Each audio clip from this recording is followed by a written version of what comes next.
Siapa ada masalah macam ni? Air mesin basuh korang ni masuk slow je. Sebelum ni masuk laju. Kuat kan? Lama kelamaan masuk dia slow je. Ramai orang akan tukar. Ni, nama dia apa? Alert water valve. Dan memang selalunya benda ni rosak lah. Alert water valve ni rosak kan. Dia air dia jadi masuk slow. Tapi sebelum tu, korang cek dulu dekat rumah korang. Tekanan air tu kuat tak? Maknanya pipe air korang buka, korang tengok tekanan dia kuat.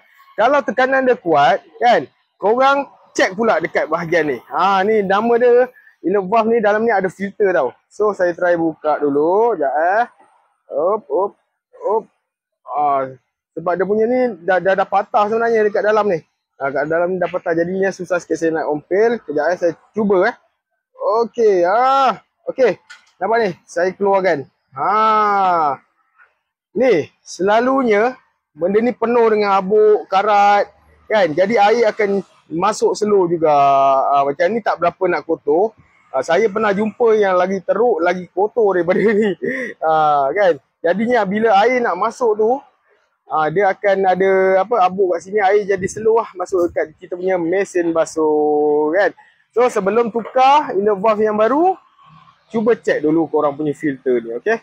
Kalau filter ni okey, tak ada masalah, bersih macam sekarang ni kan. Bersih je, maknanya memang korang punya alert water valve ni lah yang problem. Okey. Alright, so dapat tak ilmu ni? Kalau dapat, korang komen dekat ruangan komen. Dapat. Okey. Kalau korang nak ilmu yang lebih, ni, kita dah buatkan panduan DIY, video dia straight to the point. Tak ada main bebel macam saya sekarang ni kan.